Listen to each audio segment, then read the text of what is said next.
What is up, ladies and gentlemen? Namaste, namaskaram, Ram Ramji, and welcome back to my YouTube channel.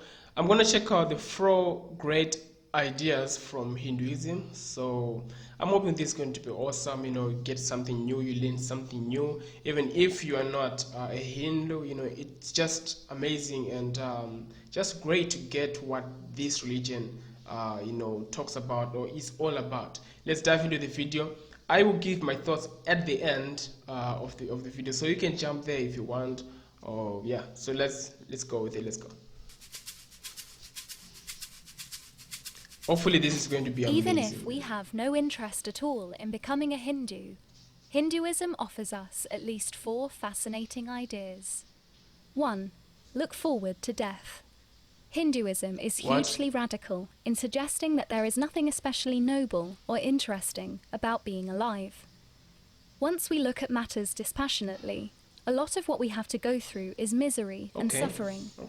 We need, with great effort, to grow up, to assume responsibilities, to master a profession, to have a family, to take our place in societies full of backbiting and hypocrisy, to watch those we love get ill, and eventually to succumb to old age ourselves. To think highly of life is, through a Hindu lens, a fundamental intellectual error. As Hinduism sees it, our real purpose is to be done with life forever. That is the true summit of existence. Hinduism reverses the Western equation. The sinful and blinkered are forced to live forever. The righteous and awakened are privileged enough to be able to die.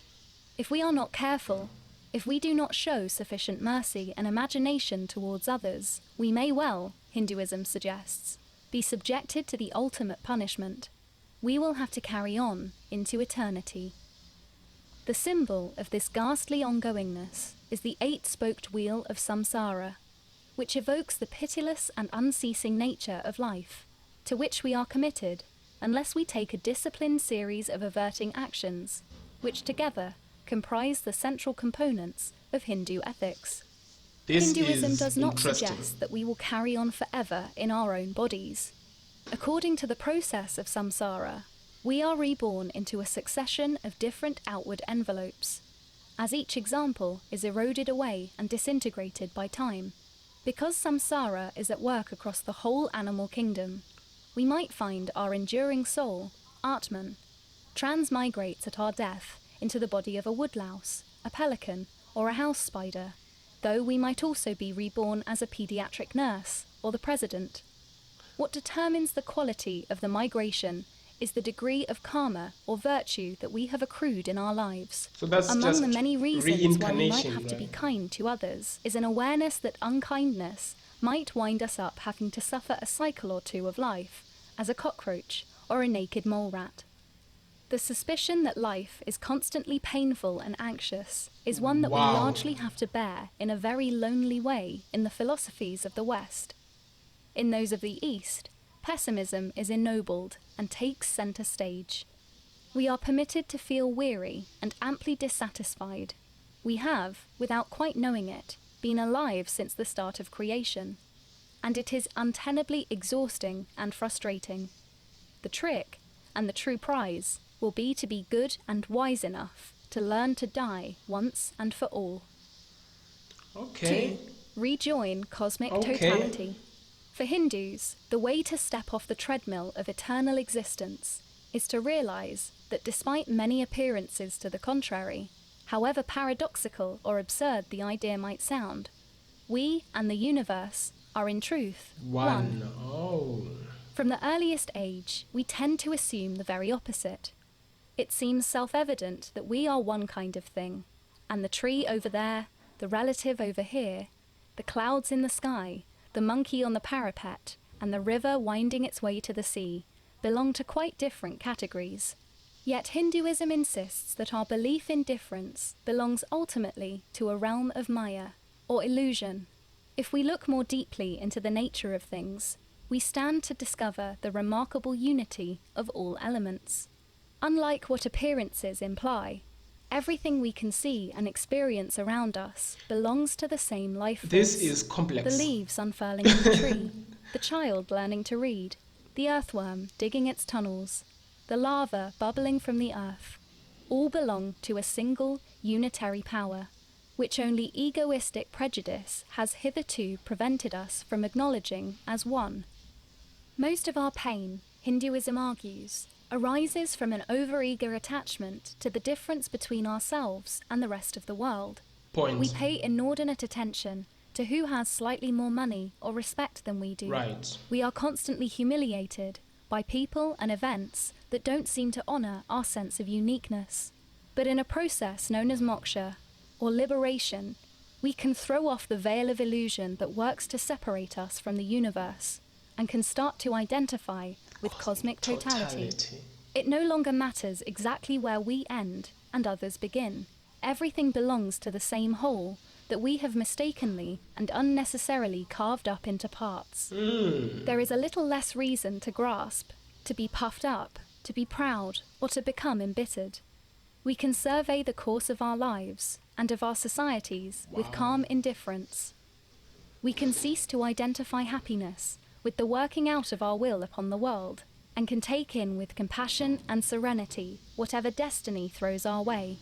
We enjoy paripuma brahmanabhava, the experience of oneness with Brahman, the principle of all things. Once we have let go of our own ego like this, amazing we may concept, have a few man. more years left to live, but we can be sure that eventually we will not need to keep returning. Constant rebirth is the fate of those who cleave too tightly to their own selves. By contrast, those who have learnt to surrender can, at their demise, merge with the universe and will never need to suffer the indignities of individual life again. So you'll 3. be part of the Don't universe. forget money. We might expect that a religion devoted to spiritual enlightenment would have scant concern for money and possessions. But Hinduism surprises and challenges us by suggesting that what it calls artha, or a concern for material prosperity, has a place within a wise life. Hinduism is not directing us towards crass materialism. It doesn't want to exhaust us with overly rich foods or attention-seeking displays of wealth. But it is aware that many good and elevated things require a degree of financial support in order to go well. Exactly. One won't be able to undertake spiritual exercises unless one is able to take a considerable amount of time off from practical duties every day. Meditation on nothingness can be substantially assisted by having a servant or two to take care of the laundry and the housekeeping. Hindus traditionally direct their hopes for material comfort to Lakshmi, the goddess of prosperity, one of the most popular of all Hindu deities. She is typically represented holding 2 lotus flowers that speak of spiritual liberation as well as material good fortune.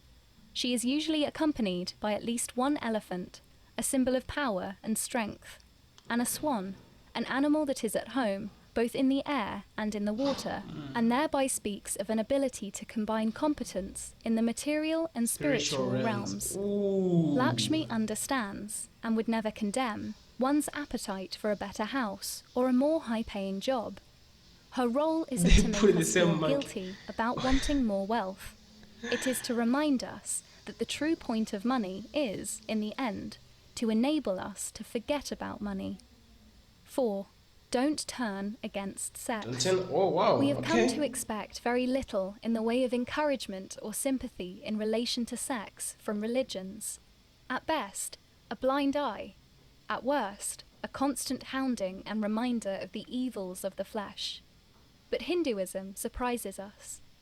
It made the remarkable step of placing sexual fulfillment, karma, among the 4 purusharthas, or aims of human life, alongside dharma, morality, artha, prosperity, and moksha, spiritual liberation.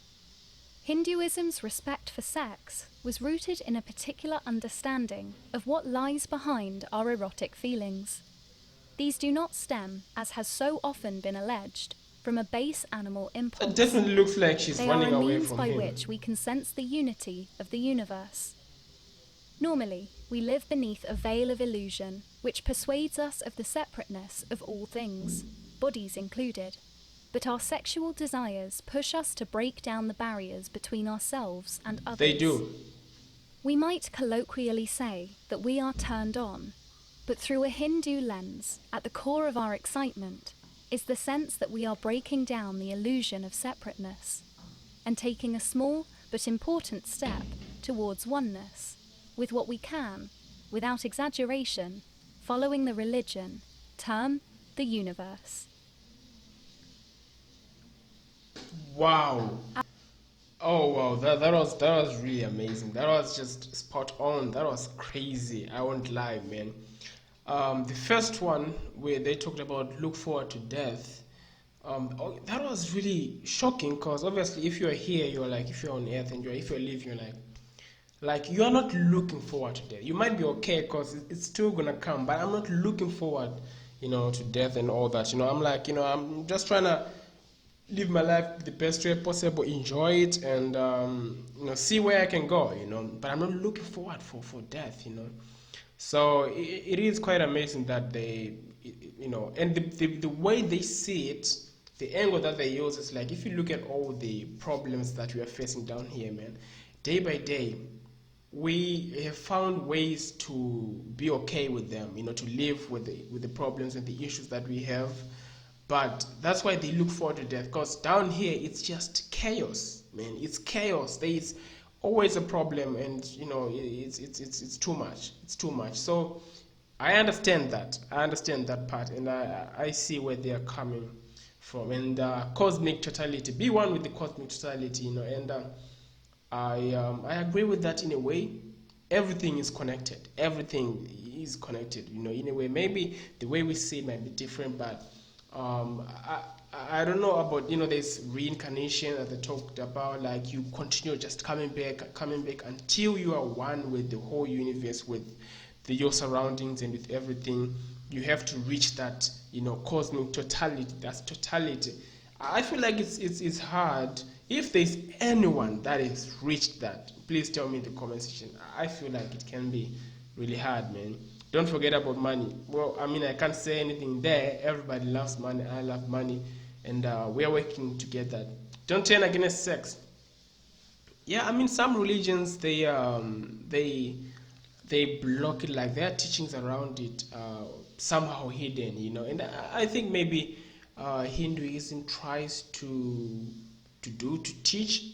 I think they have that in their teachings, but if you are in India and if you're seeing how they do their things, you definitely see that they don't teach it the way that maybe it's written in their scriptures, or they are not open to it the way that maybe they're supposed to be. It's more like of a taboo. It's nah. It's different totally. And yeah, that's it, man. I would love to hear what you guys think in the comments down below. But I appreciate you all. Much love to you guys. I'll see you next time. Take care. Peace.